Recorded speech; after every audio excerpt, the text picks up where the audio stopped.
going to call the Utility Financial Oversight Committee to order. Kathy, could you take the roll, please? Chairperson Engelmann. Here. Vice Chairperson Bennett. Here. Member Bowling. Member Scott. Here. Member Spell. Here. Quorum is present. If Member Bowling arrives later on, include him in, count him as present, and I'm not sure why he isn't here today. But so let us go first with public comment. And we don't seem to have any public comment, so let's go to the minutes. Did everybody get a chance to read the minutes? Are there any corrections, any changes? Madam Chair, I had one minor item on page 11 of the draft minutes.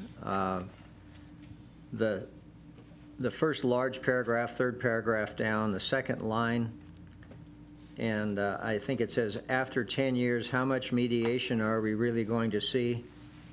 And I assume that's a different word, moderation, or Right. because I don't see mediating a flood. Yeah, I think moderation was probably the word, and so, I'll go back and check the recording.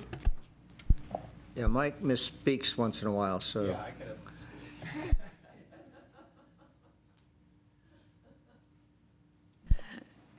thank you, Kathy. Are there any other changes? If not, I would entertain a motion to accept the minutes. So moved. Second. Motion made by Member Bennett, seconded by, what is your name, Member Scott? Closing. All in favor? Aye. Aye. Unanimous. All right, Dave, why don't we now hear about some awards? Thank you, Chairman. David Brichetta for the record. Little feedback. I'd like to make some acknowledgments here under one of the staff reports. If you want to go ahead and just introduce yourselves real quick. Hi, my name's Joe Carter. I'm a wastewater operator at the plant. And could you give your name again? I want to be sure we have it so that Kathy has it for the minutes. Joe Carter. Good afternoon, everybody. I'm Chris Wade, wastewater operator at the plant also.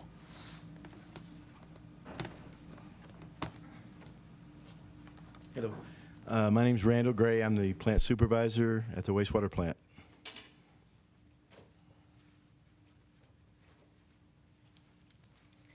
Hello, my name is Jennifer Lopez. I'm also a wastewater treatment plant operator at our plant in Carson City.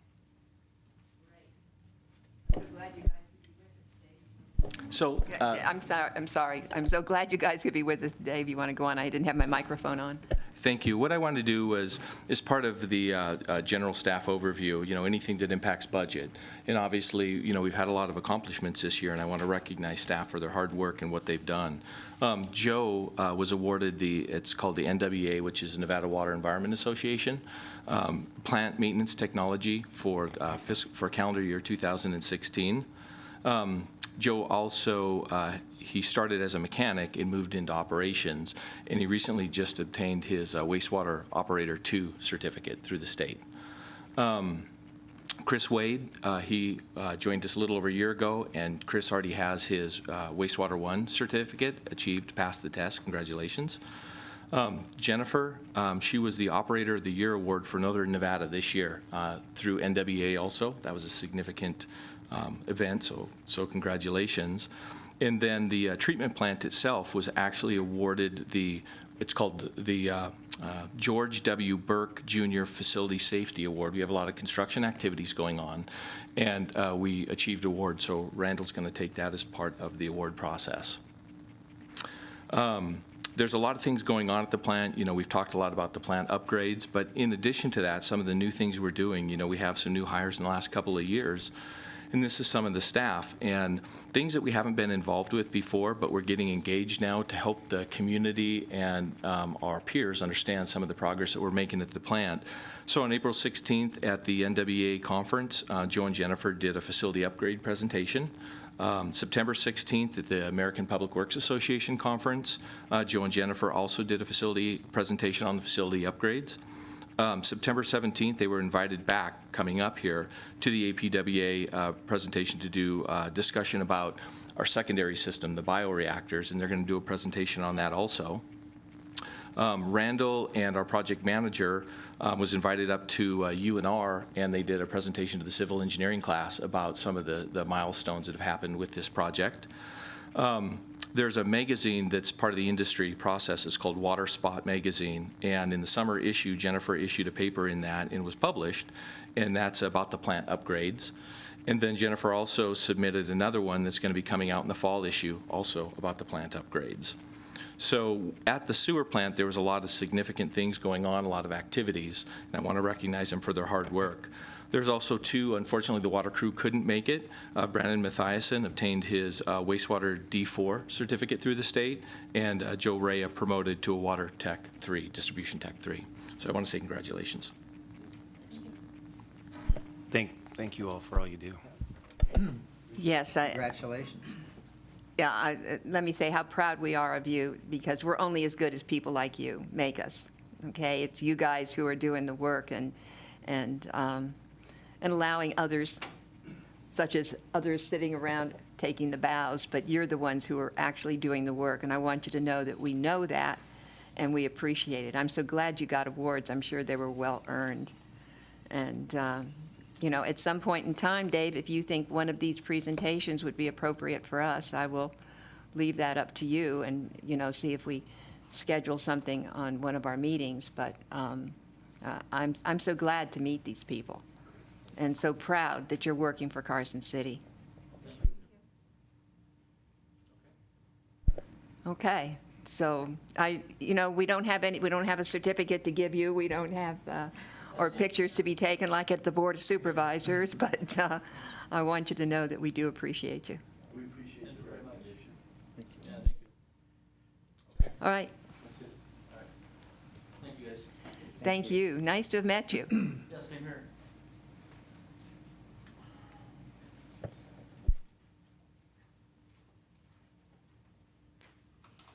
Okay, so now let's move on to item 5E. This is the water sewer hookup fees. Dave, I want to compliment you on the amount of information you provided us. I'd rather have too much than too little. And this was great. There was a lot of new information in here. There were also things that, such as the stuff that comes with your water bill that we probably could have skipped, but, you know, that's okay. As I said, I'd rather have too much than not enough. So this was great. Dave was great in getting us on 5E. We've got here the growth management report that was presented to the Planning Commission, and you're going to go over that because I felt we needed a 360-degree view of where we sit with these water sewer hookup fees and so forth, and where we're going as far as growth in Carson City. What have we, how much have we earned from this since it started? How much, are there any projections on what we might earn in the future? And so, and committee, don't hesitate to ask any questions. Dave? Okay, thank you. So in your packet, it's a complete packet, basically what was presented to the Planning Commission as part of the growth ordinance. And so to wrap that up in a nutshell, the Planning Department did their projections looking forward and said, you know, what kind of projections are we looking at for growth?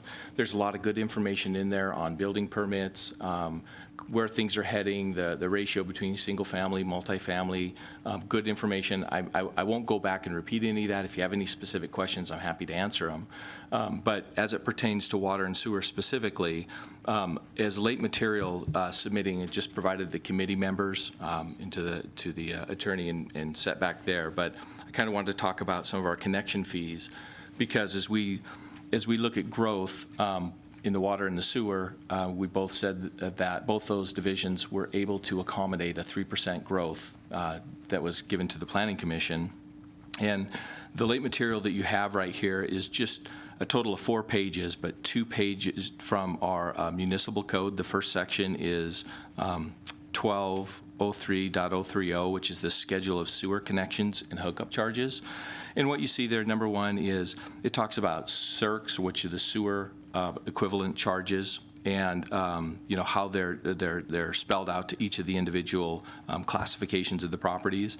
And the next section down, more importantly, is the charge per circ. So the Board of Supervisors approved a 5-year phase-in for connection charges, and the first connection started July 1st of 2016. We're now just entering the second year of July 1st, 2017. You can see the per charge is $1,360. Each year it goes up $783. So as of July 1, it will be going up to $2,143. And then it just continues each year until year 2020. And at that point, it's $4,493. And then after that, the annual rate would be based on the construction cost index of a cap not to exceed 3%. In some information I'm going to provide with the stormwater and the, with the sewer and the water are the charges, the amount that we're actually receiving in revenue. And so looking at just like, for example, you're looking at the sewer charge here, our sewer charges this year are going to be in the neighborhood so far of about $220,000 for connection charges. In the big picture, that's still a relatively small number, but, if we look at it on a growth projection based on, a growth of about, we can go up to 3%, but if you look at the rate increase, the $783, which is 58% increase, in addition to, planning additional increase in, the number of properties coming in. So we do expect that amount to continue to increase, and every year that'll have an impact. We're still, we talked about this last time at the last committee meeting, we still budget very conservatively. So what you see are very low budget numbers, but a lot of that is just past history and what happened during the downfall when we were receiving over $1 million a year in connection charges, and that budget stayed relatively flat, and then the connection charges came lower. So we'd rather be a little more cautious on the budgeting amount, and so not budget as much, plan as much, and if it comes in as planned, which it has been, then we are a lot more comfortable, in our budgeting numbers. And I think we can comfortably do that just because it is a relatively small amount compared to the big picture of, what the revenue generated from the rates are.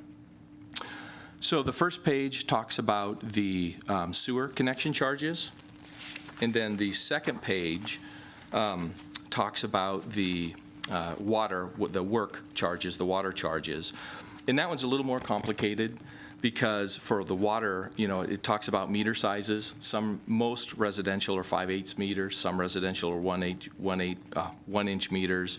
Any meter that's a larger and a half, an inch and a half is typically a commercial, and then it gets into a max day demand, and there's a calculation for that max day demand, and then there's multifamily. So projecting this out is a little more difficult other than looking at just past history of where we are, but again, we budget very conservative numbers. But in the information we show on the water side, I'll point those out specifically, but you'll see that, we're much ahead of where we planned. We're still in the $200,000, a little over $200,000 range for connection charges for water also.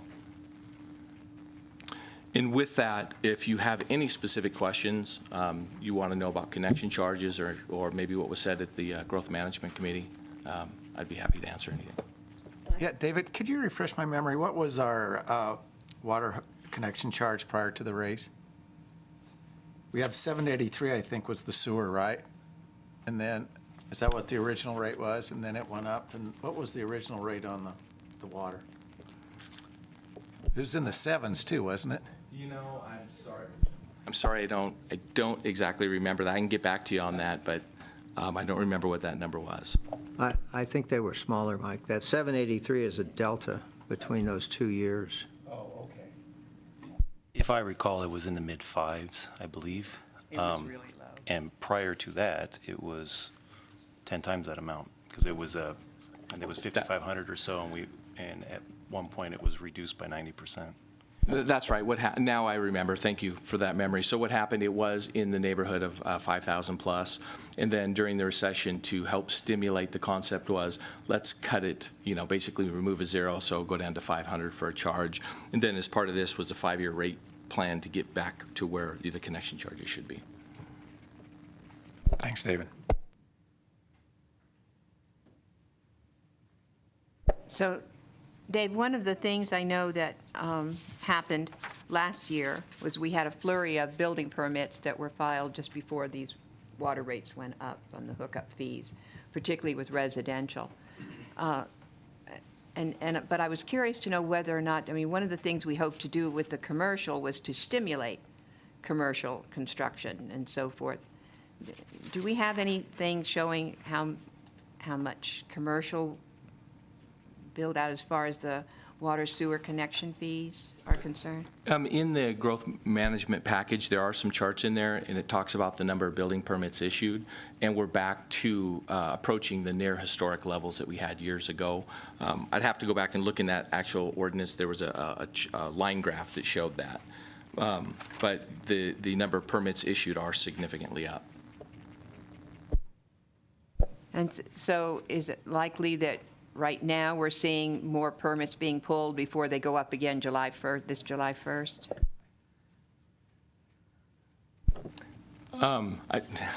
Darren was just saying, we've not heard that. I mean, I don't know. Any questions from any of the committee members? Okay, thank you. I think, certainly I think we want to keep an eye on this and review it to see. Are we still the lowest in the area? I think we're the lowest with the hookup fees of any county. We are, and I do know that counties are currently looking at theirs. I don't know if they've had increases or not. But when we did this program and it was approved, I don't know necessarily we were the absolute lowest, but we were very near the bottom. Okay, thank you so much for the work. I appreciate it. So now let's move back to the beginning of the agenda and go to item 5A. And I'm going to ask that, we look at the new material, summarize. I think, we want to make this meeting as efficient as possible. Is that a good way to put it? And just leave time for questions from the committee. Thank you, Dave. Okay, so starting with 5, one of the things I just want to say is this has been a little bit different format. We have the new program, and part of this is like a general manager's report, and then a manager's report specific to sewer, one specific to water, and one specific to stormwater. And the idea behind it is to just bring you background information, bring you historic information that talks, anything that really impacts budget, kind of show you where things are going. There's a lot of attachments in here, and I don't plan to go through the details of them, and I'll summarize them very quickly, but a lot of them talk about where some of our money was spent. So I want to show you like a draft report that was created, or we have dam inspections, and to show that, hey, there's follow-up items that weren't budgeted for that are need to come. And so those are the highlight items. So there's a lot of information here, but we won't go through, in detail. So starting on 5A1, what this is this is a map. So as part of our incidents that we have, this is just a visual representation of the damage that was done through the series of floods. And so this just gives you a graphic representation of really how much damage was actually done on all this. So it's a way to take a look at each of the sites. Now, we have staff going through and consolidating all this information into projects, and then working with FEMA on the disaster declarations and trying to gather all the information and be able to get approved to receive up to 75% reimbursement. But it's a reimbursement, which just means that as these projects are consolidated and FEMA reviews them and we've met their paperwork requirements, which is very, very extensive, then we have to spend the money, and then the money would be reimbursed back to the programs. So this just gives you a representation of how much activities there really are. And then the next item, number 2, is one of the spreadsheets that our stormwater engineer, Rob, had been working on, and it just shows this is not a complete one because we've been consolidating project, but it gives you just an idea of what we're putting together. And it shows the number of projects, kind of the location of where they are, a brief description, and then some of the cost estimates associated with it. So this is not the complete list of projects. I didn't want to overwhelm you with more information, but this is part of the list. And you can see there's a lot of water, there's a lot of sewer, and obviously stormwater in here that's impacted. And when you look at the bottom, you can see that, there's, when you add all this up, there's millions of dollars in needs to repair a lot of this infrastructure. So It's far more extensive than I thought. Thank you for providing this. So that's just I just wanted to give a high-level overview of the flood update. Do you have any specific questions? David, obviously, this begs the question of the 25% match, which presumably gets us to prioritization and things like that. One of the contingencies and one of the things this group might end up thinking about is reserves in light of the the availability of emergency money at 3-to-1, ratio.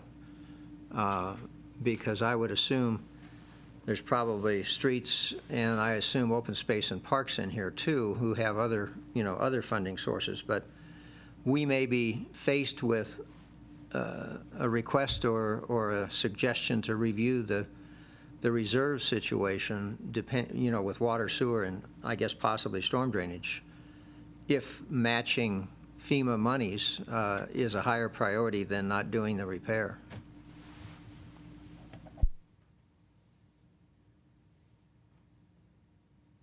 Okay, I think as we put it together, what we'd like to do is bring back this committee a more consolidated one specific to the events that impacting you and show more of a dollar impact. And we just went through this on, for example, the landfill, and it's very, very extensive in the amount of paperwork that we're having to collect, so it's kind of a slow process. And this will probably, we're just in the infancy stages of doing this. I would imagine, Darren, a couple of years going through this.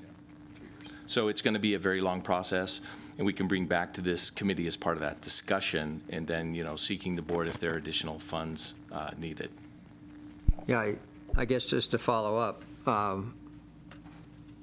obviously, this is not budgeted or planned for, and it's conceivable to me that we as a committee may be in a position to make recommendations to the board regarding the funding of match monies in order to preserve some of the reserves that our primary duty is to kind of overview.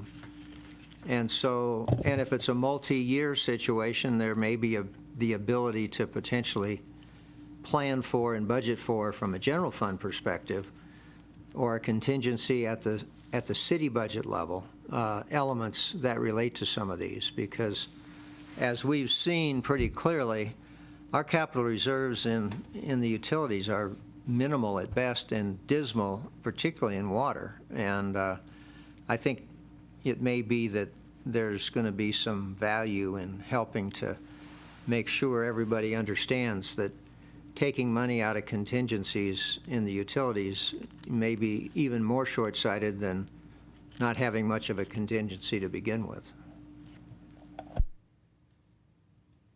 Thank you. I think that's an excellent idea, Bruce. Okay. Going on to attachment 5A3.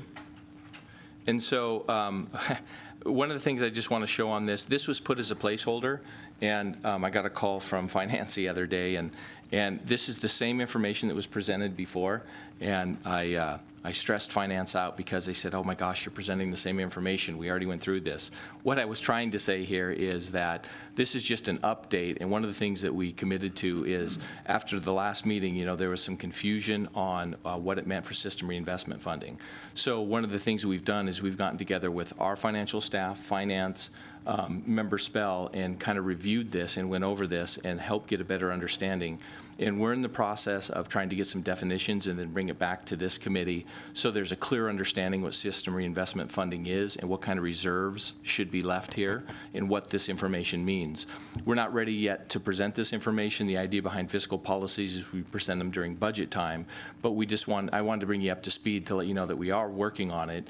The activities that happened with the flood definitely took some priorities. We just finished with our city budget, which consumed an enormous amount of staff time. So we're going to be back into this, but we have made progress on it.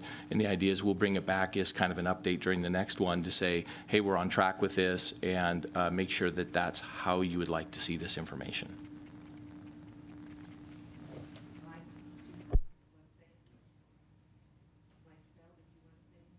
No, it's an ongoing process still. Thank you both. I appreciate, I know this is outside normal stuff that you guys get together and do this, and I want you to know that it is appreciated. The next three items in your packet, 5A4, 5A5, and 5A6, one of the suggestions I got was, can we see a snapshot of what the UFOC recommended budget was versus the BOS adopted budget? And so this is the spreadsheet that we'd presented before with information, prior year actuals and recommended. And so we showed what the UFOC recommended budget is and the BOS adopted budget. And you can see what the differences are so that it becomes very clear that, it has to do with the bond interest, and that's really it. And the bond principal payments, because those are estimates. Are some of these differences changes that are made between the time that we see the budget and it goes before the board? Pam Ganger, for the record. Yes, that's one of the changes. So one change pertains to the state revolving fund debt that we have, and we received the final payment schedule from them after the UFOC meeting, so our debt payment schedule had to be revised for that. And then in addition to that, we had some changes to the debt payment schedule related to the amortization of premiums and discounts. So that accounts for the difference in the payments and the interest. And then there's a $1 rounding error, as you can see. It's the $1 that gets you every time. Thank you. So the next three, and I won't put all three of them up there, but there was water, sewer, and stormwater, and the only discrepancies were the same with the bond interest and the payment on all three of those.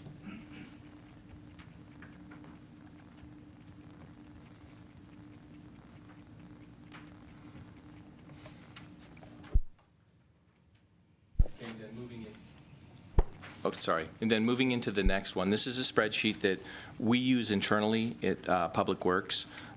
We have our fiscal analyst, Cindy Mills, with us. Cindy is the detail guru, and if there's more detailed questions where some of the information comes from, Cindy's here to help. But what I want to show here is this is a spreadsheet that we produced for all three funds. And if you look up there in general, I just want to kind of go over it with you. So it shows, when this was last updated, June 9th, 2017, percent of the fiscal year that's elapsed. So in this case, it's 94%. And then these are the various departments that we have, divisions within Public Works. In this case, the three that are highlighted have to do with sewer. And so this is the presentation on the sewer side. Over here on the left side is the revenue analysis, and on the right side is the expenditures. And I know it's crowded.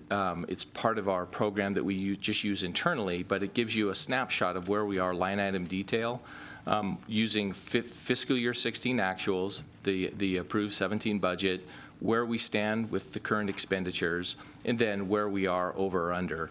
And Cindy was nice enough to give us some check marks and some X's so that we can focus in on areas as we get closer toward the end of the year and line item detail goes over. And so this is all information you've seen in the past, maybe in a slightly different form, but charges for service. One of the things that on the sewer side, you can see.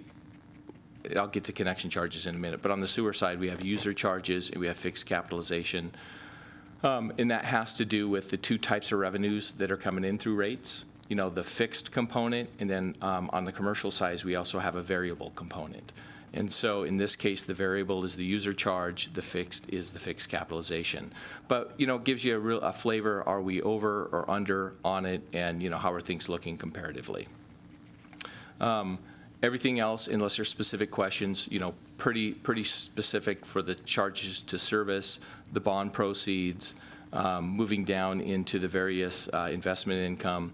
The next component on the revenue side has to do with these connection fees, and I just want to talk about these for a few minutes because this is where you'll see the connection fees. And if you look up there, I know it's kind of hard to see on the screen, but I've highlighted it, and this is, we budgeted conservatively.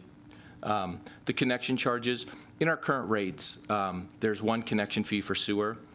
We historically had broke it out based on residential and commercial, even though there's the rates are the same on the sewer side, but that's still, when they come in, we're able to book it to the two. So we still add those two together. But you can see that 25 and 15, $40,000, and, you know, we're at roughly $230,000 for connection fees, you know, at 94% through the fiscal year. So the connection fees are looking healthy. Again, back when, before the reduction, connection fees ran in the neighborhood of $1 million in revenue. And then the other information, pretty standard stuff. So on the revenue side, if you have any specific questions, I'm happy to answer them, or we can just go right into the expenditure. That's where there's a lot more activity going on. On the expenses side, it's the same. You see major categories: salary and wages, employee benefits, services and supplies, and then within each one of these, you know, we have the line item detail associated with it.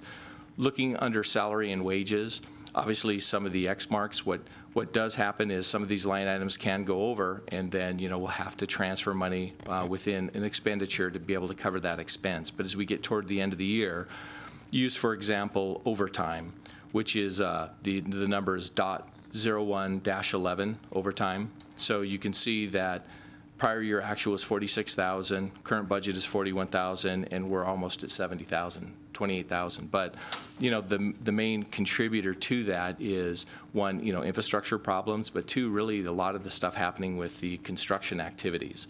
So as we shut things down, as we turn them on, they don't always happen during the normal schedule.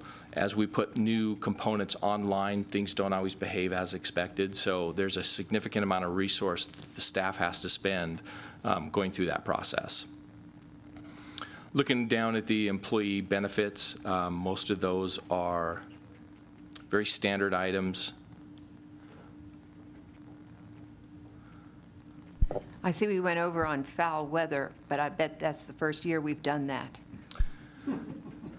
And that is that's foul weather gear allowance is it's a contractual, so it's under the contracts that we have with the employee association groups, and so that's part of a contractual requirement.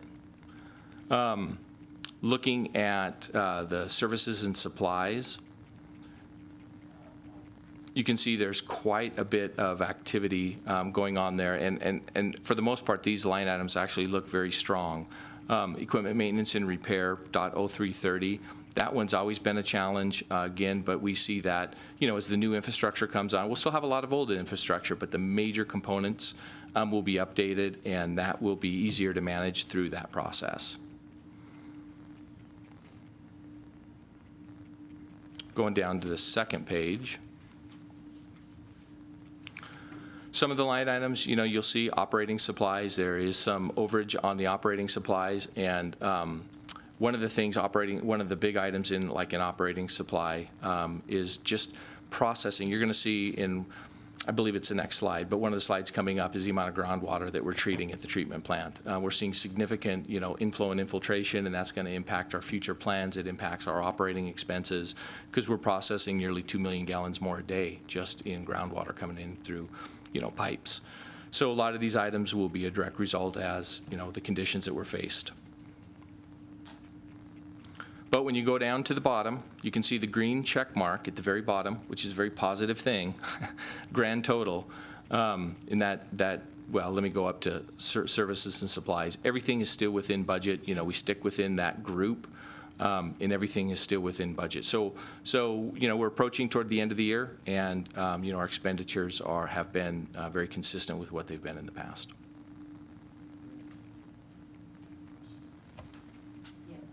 Just out of curiosity, David, on the expenditures, do we not budget for administrative pay, management leave pay, annual leave payoff, sick leave payoff, and workers' comp, or are they handled somewhere else? I thought I saw that in there. Well, the costs are there, but there's no budget item. Sherry Russell, Deputy CFO. For the record, we budget for it if we know about it. These are typically if somebody retires or leaves the city, then they have an annual or a sick leave that's been accrued that we pay them out. So if we know somebody's going to leave, we'll budget for it. Typically, we don't know. Don't you know about administrative pay and management leave pay? Aren't they predictable? Not really, no. Really? Those are things that they accumulate that end up getting paid out. Well, that's fine. Do we carry that liability on the books somewhere?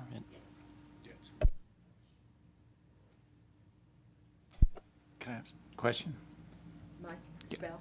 Yeah, David, on the capital project expenditures, since it's we're only looking at 671,000, is that all expenditures funded through non-bond funds? I mean, So what item, are you- the total? on the capital projects Yep. in sewer, for the year to date, we have a total of 671,000. Is that's just all being funded through the capital reserve, or how's that being funded? Why is it so little when we have a big project going on? And that's a great question, and what I want to talk about, if I can, answer that question when we talk about our capital projects. I put in here some capital projects, the capital project list, and it showed kind of how things were funded in that, the way that, we used to do it when we approved the Right. budget last time. And there are these, yes. And one of the items that we want to bring forward and that we're still working on developing is more of the financial side of the capital projects, that it shows the project number associated with it, and then it's going to show what the expenditures are for each of those line items. We're still trying to fine tune that. This is looking at the capital projects based on the major accounts instead of on the capital projects themselves, the line items themselves. And Pam Ganger for the record here too. David, something that Sherry and I noticed just prior to the meeting is that much of the sewer capital was not included in this particular schedule. If you take a look at your schedule, up at the top, you'll notice highlighted is sewer maintenance, sewer WWRP, sewer/WWRP revenue, but over towards the right, the sewer capital is not. So I think that inadvertently, some of the sewer capital expenditures were not included with the information. If you would like that after, I'm sure we can provide that for you.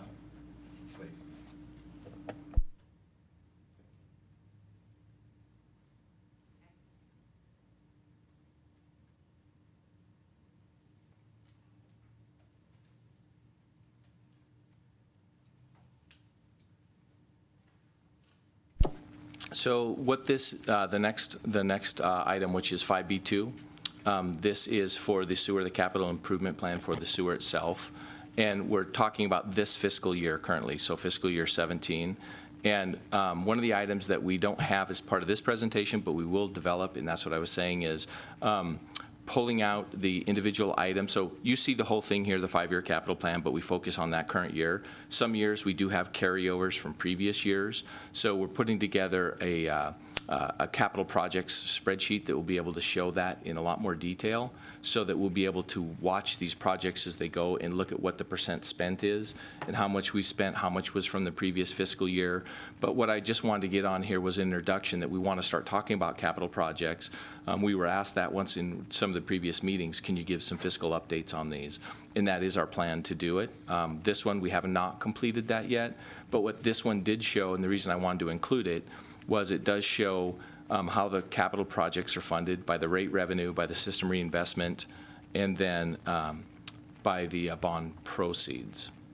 So for the future meetings, we'll be able to bring back a little more detail associated with each one of those. But for the majority, the higher level ones, I can give an update specific. The first part where it talks about like equipment replacement, facility upgrade, groundwater protection, those are line items. Those are, you can see as you look across the top, are typically ongoing type items. We know we have equipment replacement. We know that facility upgrades are just a constant. It's a number that's held constant through the 5-year CIP plan that we have upgrades with the various facilities. Groundwater protection was put in there. We have some nitrate issues. This year, we actually have not expended that component of it. But we do have some issues with nitrate in the system, and so sometimes NDEP puts requirements on us to either look at something through a consulting study. $50,000 won't get us a lot, but we hold it in there in case we need to do something with it. The fuel facility, and this was done prior to this UFOC meeting, but the fuel facility was actually taken out. The board didn't include the funding in it for this fiscal year. And then again, the same thing's going to go. We'll provide the information on like the equipment so we can get into more detail. You know, was it pumps? Was it specific pieces of equipment? But that's going to require a lot more information on the spreadsheet side. So there'll be a summary for it. I just didn't want to put it in here because it wasn't fully developed.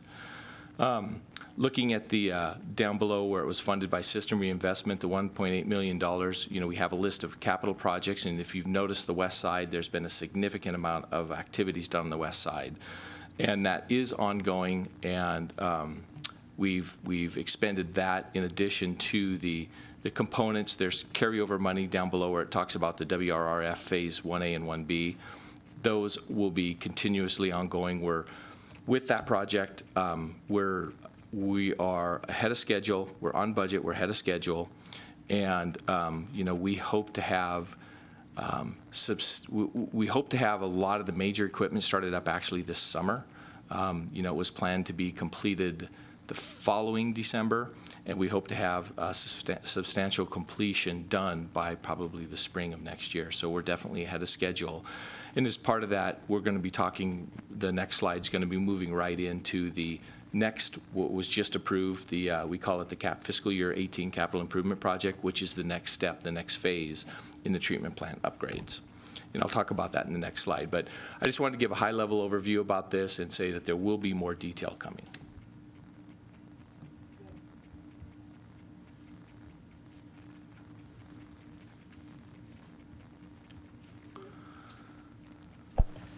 David, just real quickly on the capital budget, there are a number of items that are zeros all the way across the 5-year.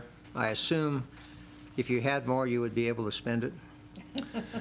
Well, yes. In fact, if we had more, there's quite a few items that we don't show on that, and that is part of an internal discussion that we're having is, you know, when we do a 5-year CIP, we look at funding the next year. That's our priority.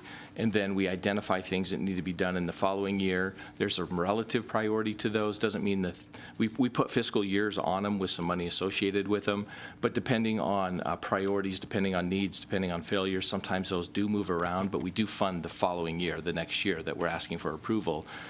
And then there is much more beyond just the 5-year that we don't currently show, and being able to maybe draw a line or say there's many more needs out there that we're just, you know, we currently don't show because we only show a 5-year list. But that is kind of the start of it. There's some things that we put on there and eventually just had to take off because there wasn't the revenue to deal with it. But the list is much larger than that.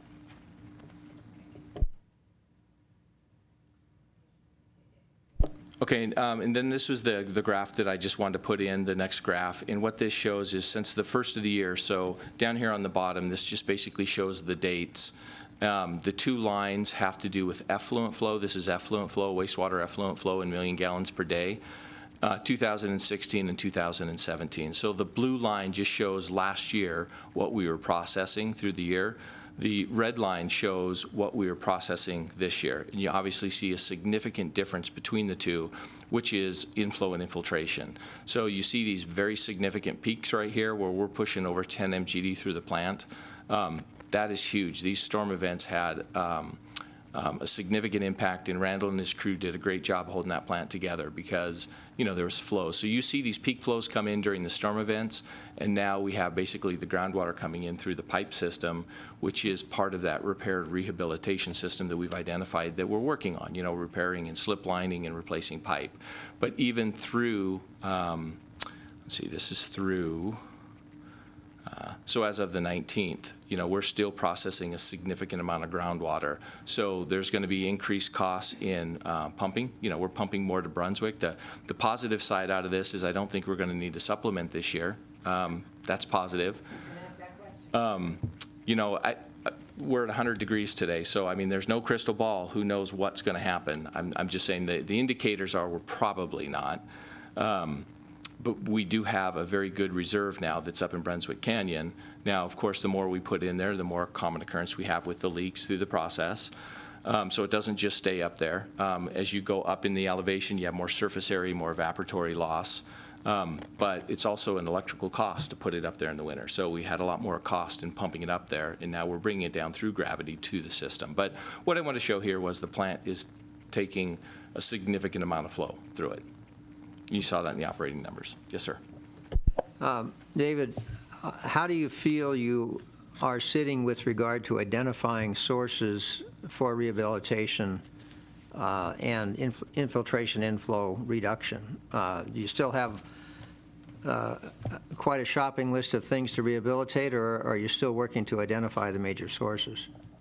That's a great question, and that's actually a prelude right into the next section. So let's go right into that, because it's the stormwater, it's the collection system master plan. If I may, Dave, before you get too far, that difference in flow that we're treating through the plant, order of magnitude for my benefit, there's a cost, clearly, as you mentioned, to pump it up to Brunswick. There's also a cost in treating it through the plant. I don't really understand what that cost is. I don't have a feel for what that cost is, and there's also a benefit in that we won't have to supplement out of the domestic water. Could you, for my benefit, and I assume for the rest of us up here, what are we talking about? I mean, is it $1 million in extra costs that we're spending treating all of this extra water every day? Something less? Something more? I haven't done a detailed cost on it, but it's much less. I mean, we're probably talking in the neighborhood of $100,000 to $200,000. A lot of that comes in chemical costs because it's a flow-based system, so you add chlorine bleach to kill whatever's in the system, so there's more cost. And then electrical costs, moving it around the system, pumping costs. You know, we pump the treatment, we pump the sewage multiple times through the plant, and then we pump it at the end to wherever it's going to go. And so in the spring, it was a very, we end up pumping a lot up into Brunswick Canyon. You know, in some of the years, even in January, some of our reusers were actually using water, and this year they didn't start until late. So, you know, that weather had a big impact. So it was an opportunity for us to put it up in storage, but it did come at a cost. So I haven't done the complete analysis, but I'd guess in the $100,000 to $200,000 range. Which, if I recall, is about what we spent. It's a little bit more. We're typically in the neighborhood. We budget about $100,000, and we spend anywhere between $40,000 to $60,000 in supplemental costs. So, which is a great tie into the next system, which is, and I just wanted to include the outline in this because we've been working on this the last year. Our engineering department has really put together a solid sewer system master plan. We used our list. Atkins was selected as part of this process, and they're putting together a collection. You know, this draft plan, it's not done yet. The idea would we bring back a complete plan. When it's completed, it'll be completed this summer. But you can see the various areas that were included, you know, in it. And one of the areas that, you know, this is a $100,000 study, and one of the areas that we had to forego in is I&I study. There just wasn't enough money in there. So when it comes to answering that question, we do fully need to understand I&I and how it impacts the system, because that's going to possibly change priorities in capital plans. So some of the things that we've done is we do need to go back and spend some more money on this plan and to include in I&I to help understand where things are coming from. In the short term, what we've done is we've provided, in our system we have flow meters, and they're not real accurate, but they're relative predictors about increase and decrease in flow. They're called smart flow meters. And we have them in some of our areas. We spent about $30,000 putting these various ones in so that we can get an idea of where this groundwater is coming from. As part of this modeling effort, they did some, I believe it was a 2-week study, and we got a pretty good idea of where the groundwater is coming from. And that helps us identify or maybe reprioritize where we're going to spend money in either slip lining, you know, a manhole rehabilitation, or replacing pipelines. So to answer your question, there's more work that needs to be done before we can give a definitive answer, but I think that'll be ongoing. You know, every year we put in our budgets professional services, and the idea behind professional services is that we can get these comprehensive plans, and we can get them very robust and built so that we have complete and accurate CIP plans. And the idea was we work on a collection system master plan, work on a treatment master plan, work on a sewer master plan, put those 3 elements together, a reuse master plan, put those 3 elements together for a comprehensive sewer. But it's going to be a multi-year analysis. Any specific questions? This was just a high-level overview that a lot of work went into this, and we should have the final report in next few months.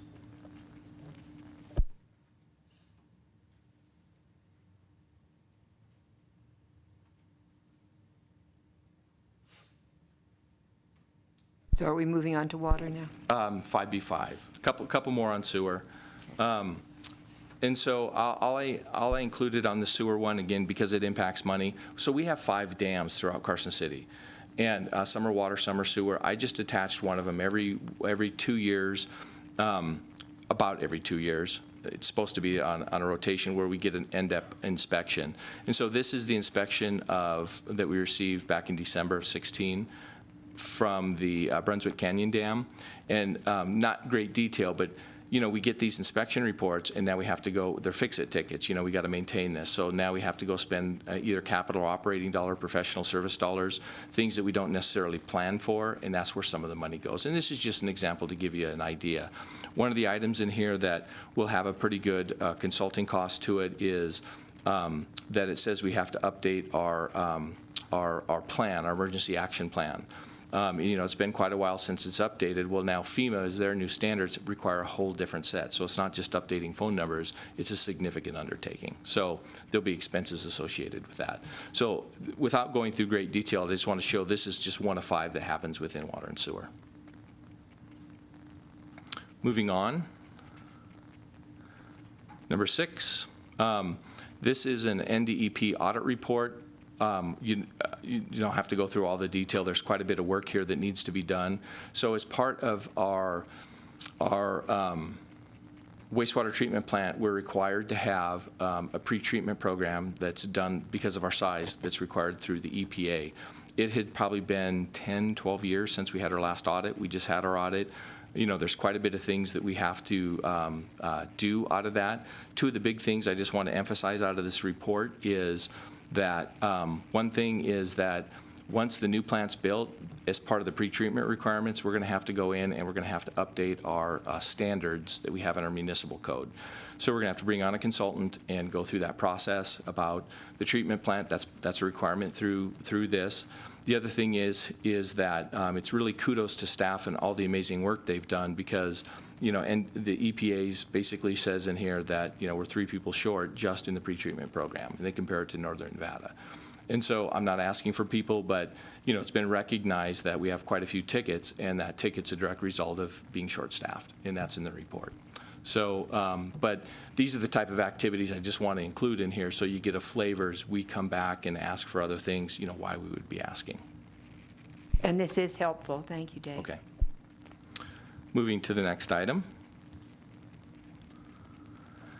This is really a small little item, but I just put it in here because it's currently going on. And again, this is, we have a lease agreement for our South Lift sewer station, which is down on the south end of town. And we had some sewer lines that were running through state property. And as we do a lease agreement with them, and so there's going to be an updated lease agreement that will be going in front of the Board of Supervisors probably within the next 2 months. And again, associated with that, we have to pay the value. We're going across the property, the prison property with our sewer lines, so we're going to have an increased cost associated with that. So again, it incorporates a significant amount of staff time that goes into working with the state on this to get the new contracts, and they're bringing it back to the board. But there will be additional increased costs because this hasn't been updated for 7 years. Okay, moving on.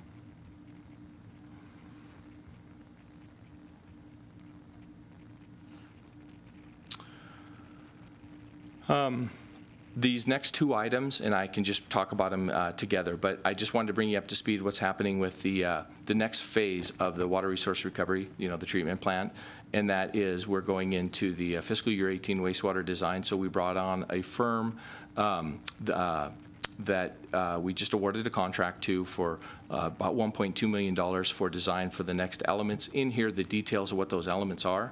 It's been brought in front of the board. We've already had our kickoff meeting with them, and we're starting the next phase in the design of updating some of the projects. The other component associated with that, which is the next item, and that was anytime you do upgrades, you have to have materials inspection and testing. And so we just did a contract extension with CME. We did a roughly $1 million contract with them, and of that million, we'd only spent just under $300,000. So it was just a time extension. So that was also approved by the board to be able to do this project. So I just wanted to give you an update that a lot of good things are happening out there. We're transitioning right into the next one. So those were the next two items. So moving on to number 10, which is the last of the sewer. I'm sorry, the number 10 was it. This is just the report, the staff report that went to the board saying that, you know, of the $1 million, we've only spent $263,000, and we just want a time extension to cover this next phase of the project for required materials testing. Just information, since it didn't necessarily come here first. This already went through. We just wanted to give you an update of where that money was being spent. So that's the sewer side. Do you have any questions on the sewer before we go to water?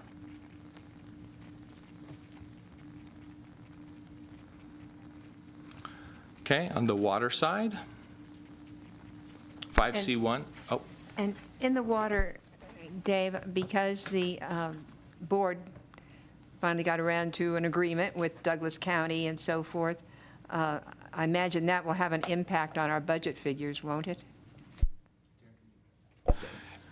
We estimated in our budget what that rate would be, and so we're good. We're solid. Oh, okay, you had the amount back then, and so... Well, we had an estimate of where we thought we would end up, and we're in the ballpark, so it's... Oh, great. We can leave it alone, Okay, yes. thank you. so we're familiar with the layout of this. Again, this is the water side. You can see the water's highlighted up here.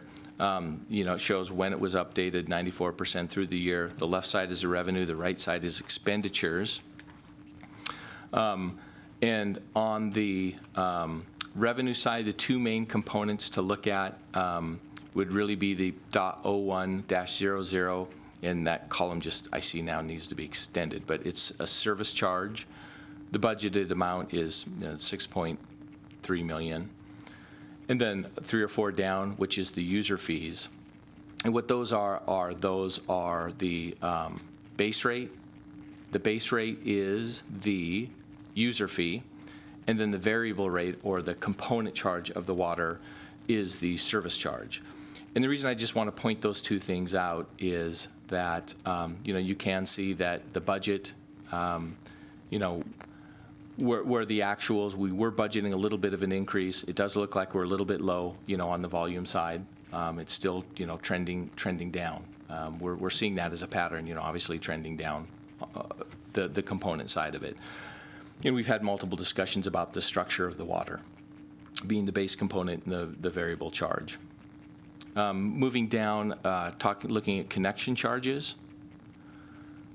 Again, the connection charges are looking strong in water, not necessarily what they are in the sewer side, but on water, you know, they were budgeted at $25,000, and we're at about $173,000 so far on the connection charges coming in through water. Can we go back, David, on the revenue charges for service? The right-of-way charges, could you explain what those are? And is that the same problem? We have no idea what to budget, so we just take what we can get? So on the right-of-way charge, what the right-of-way charge is, it's on your utility bill. You know, your utility bill has multiple components, and we're unique because we're a consolidated municipality, but we have water, we have sewer, we have stormwater, and then we have a right-of-way fee.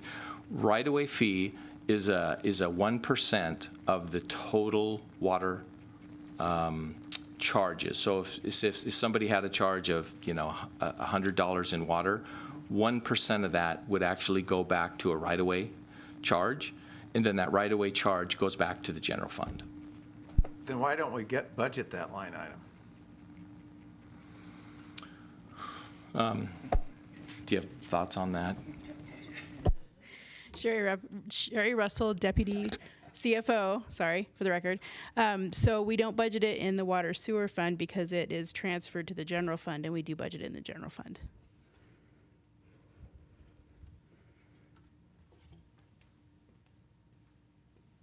Glad we have Why do Sherry we here. account Thank for you. the revenue then in the utility fund if we don't? We don't get to keep Because it's skewing the budget, right? Yeah, they just collect it. So, and we could move it every month over to the general fund, but we just do a one-time journal entry and move it to the general fund at the end of the year.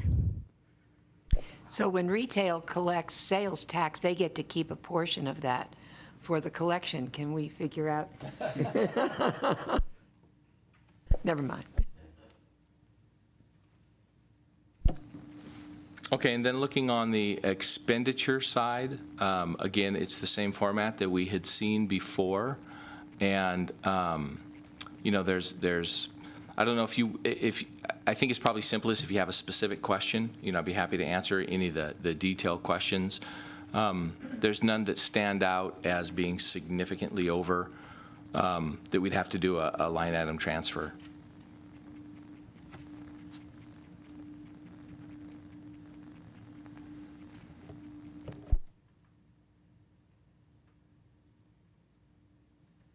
Evidently, there are no questions. Okay.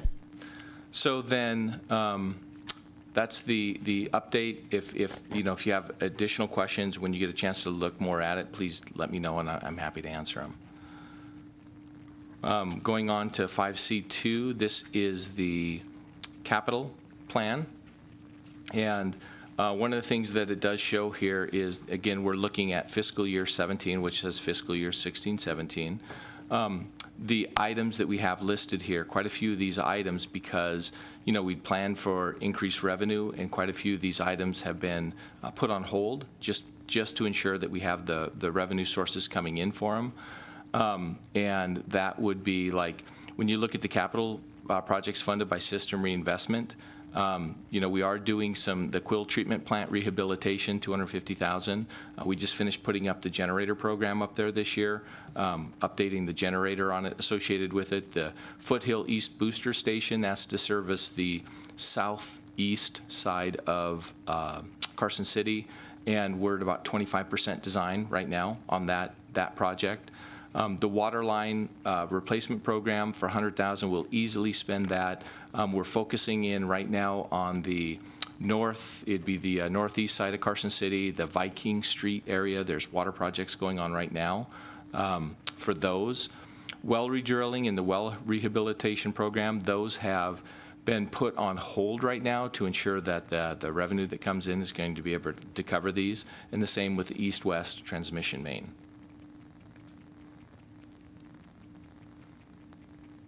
Any questions on the capital? Okay. Going on to 5C3.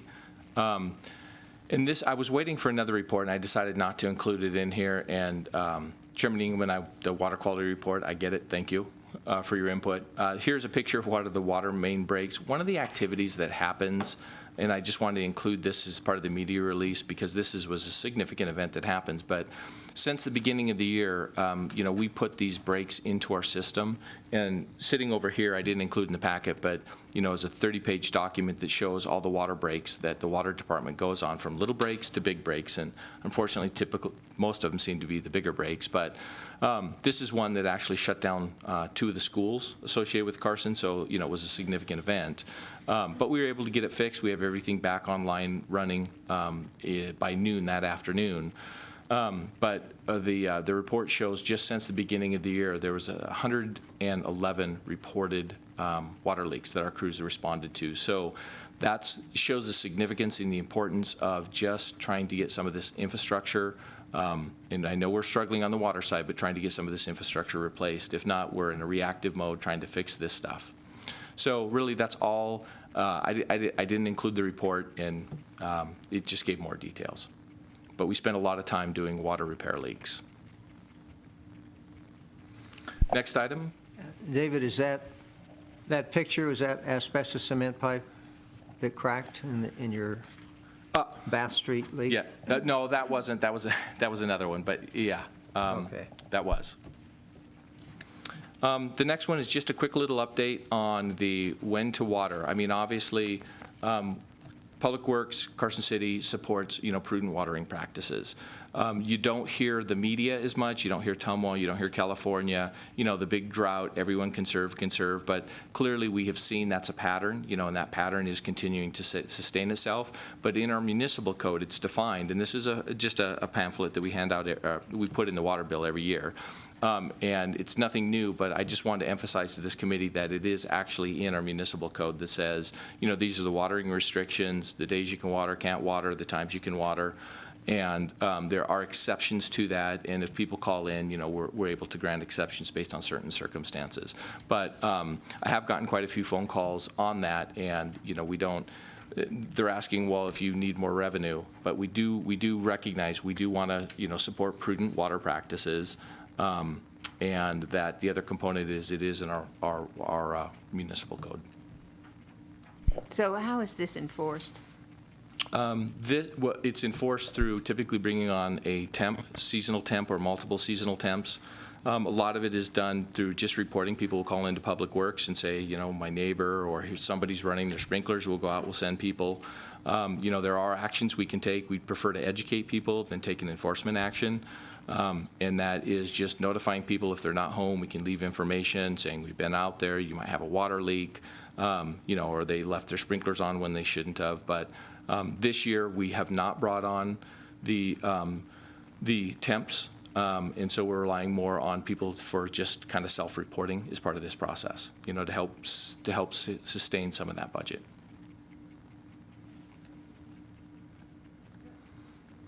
Moving on. Okay, 5D. So this is the next section, and this is stormwater. Everything else is the same. This is a much simpler chart to look at. On the left-hand side, you know, the revenues, and you can see under the service charges where things are coming in, and they're actually very close to what we had predicted. Shows the bond proceeds, obviously, that we have this year. On the expenditure side, bottom line, things are very, very tight. We're trying to limit what we're spending our money on just to ensure that we do have money to fix some of this whole issue with what's going on with FEMA right now. You'll see in the next slide, which is the capital improvement project. There's a lot of activities, a lot of things have been put on hold until we have a better understanding, can help prioritize some of this expenditure based on what happens with FEMA and some of the activity that's happening just with the whole rate program itself. So are there any specific questions you may have about the line item detail with the revenues or expenditures? Okay, looking at the capital project, thank you.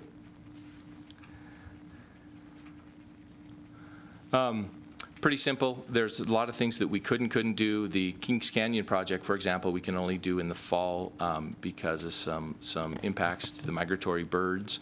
The West Washington pipe, the Carson Street improvements downtown, and the corridor projects. A lot of that is still ongoing. A lot of this is, you know, as these projects evolve, it's placeholder for this various money that we have, and we're seeing how these you know, projects come along.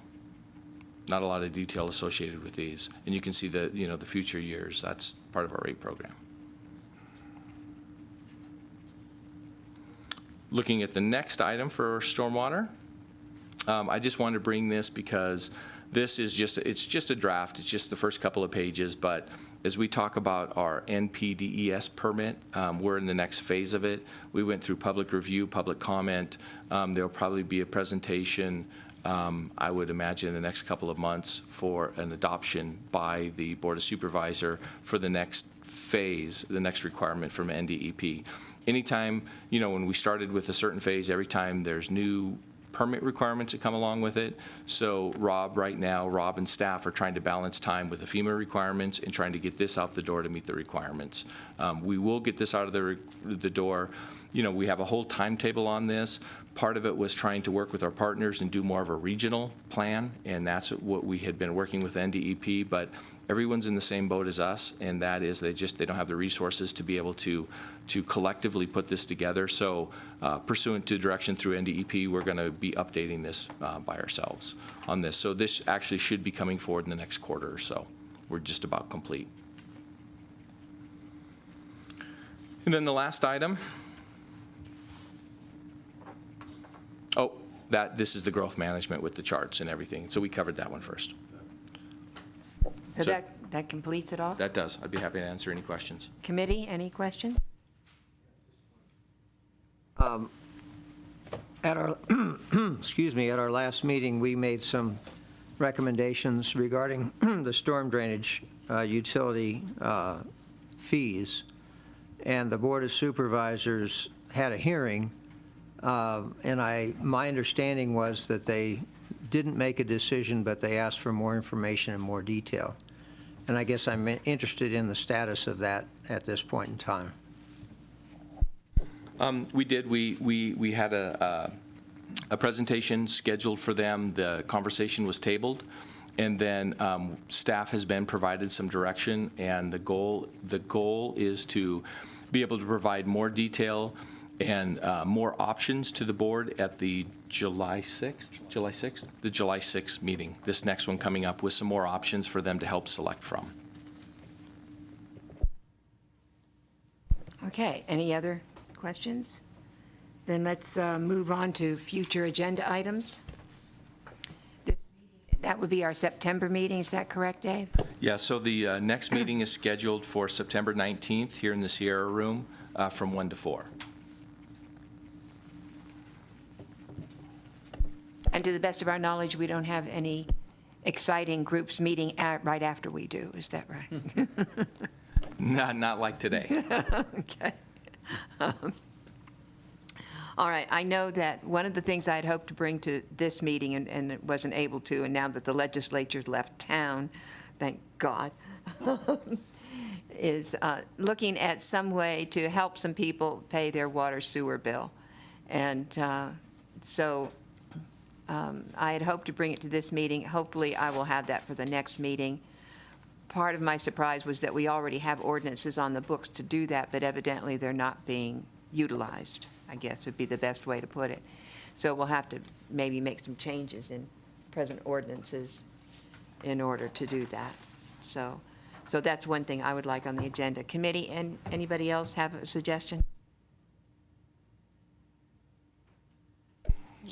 This is more, from my standpoint, more of a broad, Bruce alluded to it earlier, we've talked about it on past meetings, and that is there's a want list that is different, or want/need list that is typically different than the list of projects that hits the capital plan. That's because you guys, and rightly so, are preparing a capital improvement plan that fits within a budget that we have available.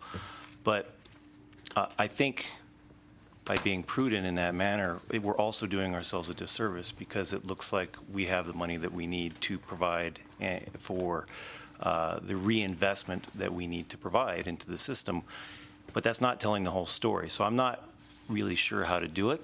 But from my standpoint, I think to get out into the public realm, to be able to show a list of projects, a list of wants, that is independent of the CIP, maybe, and perhaps be able to prioritize those. So there is some ability to compare between what we're able to fund and what we're going to fund with the needs that we need, of the want list that we have, so to speak, but to be able to compare that to the global list of projects that we need to provide. Like I say, I recognize why you don't do it. It's not standard practice to budget for things that you cannot pay for, but nonetheless, there's a need out there. I mean, stormwater So is you're a perfect talking like example. a dream list.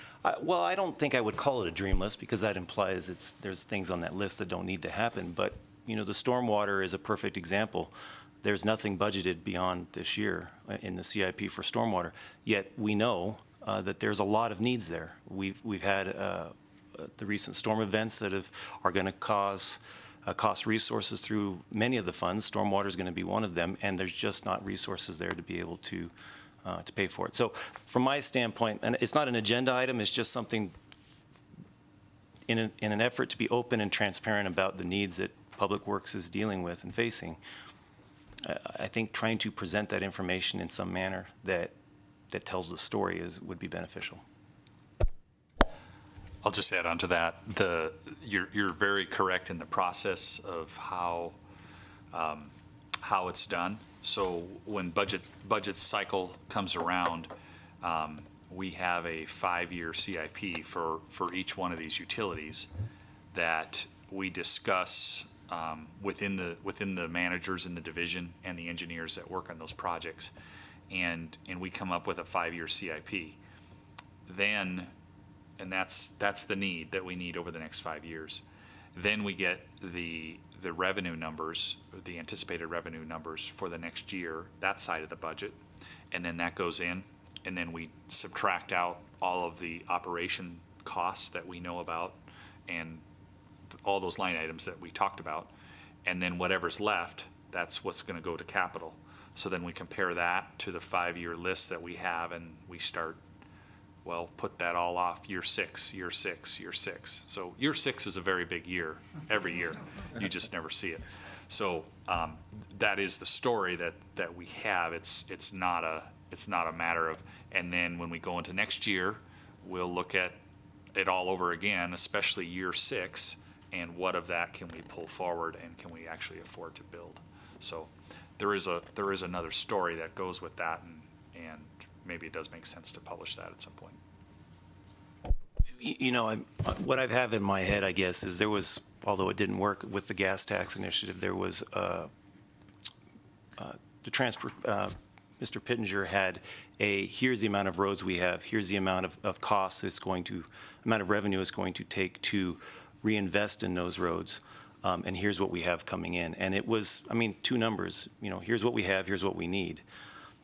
You can't get much more clear than that. I guess from my standpoint, I think something like that is very helpful to not only us, but also to members of the public when they realize that, you know, we as a community, you as Public Works are doing the best you can do with what you have, but there are other needs that are out there. Just in light of that, I mean, we have had conversations. We hired a new city engineer, Dan Stuckey, and he's going to, one of his major projects is going to be doing capital planning, you know, as the engineering manager. And typical time cycle, to give a reference for this, is, you know, we typically start in October for the next fiscal year. So in October, we'll start as a Public Works group. Sometime around December, we like to have real rough tentative numbers. And they're just tentative at best. And then a lot more details happen in January and typically presented in February, kind of a concept. But as part of that, we could show, I mean, some general ideas on the list. They're going to change. But I think that's a good idea because it does show a true need. I mean, there's a lot more activities and costs that are beyond just a 5-year. We just don't show it. And as we develop these master plans, they're going to help us capture the true costs. And so it'll be a work in development, but I think that's a good idea, great idea. Sherry? Yes, thank you. And I agree, it's a great idea. What we typically do for the city's overall capital is we push it into that fiscal year 19 instead of 6 years out. We just push it into the 19 year, which we haven't budgeted for yet. So we just finished budgeting for the fiscal year 18 year. So we have the needs of the city, and then we have what we can afford for 18. And there's always more, of course, needs than what we can afford for. So we'll push those extra needs off to fiscal year 19. The advantage of it stays on the books, so to speak. The advantage of it is it stays in that realm. 5-year plan that's presented. I don't know if that would be useful. Scott? Just following up a little bit on what Mike said and what I had said earlier, from my perspective on this committee, you know, our job, as I see it in part, is to let the Board of Supervisors know that the financial criteria that they've established are being met, or if they're not, to what degree, or they're not, or how they're not. I hate to see us become the tool that basically prevents wants from becoming, or needs from becoming just wants, or vice versa.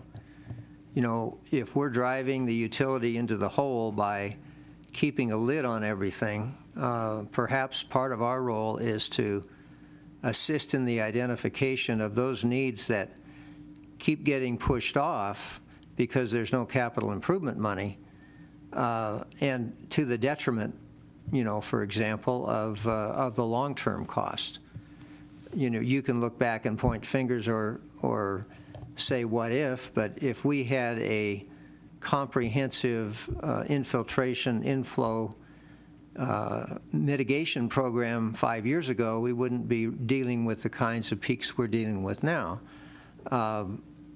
You know, it's always a balance, but I think Mike's point is well taken. It would be helpful to know what can't be funded and maybe some sense of, is that just we'd love to have it but we just can't do it right now, or is that it's going to cost us a whole lot more in 5 years because we didn't do it this year or next year? And perhaps we can be helpful in that vein.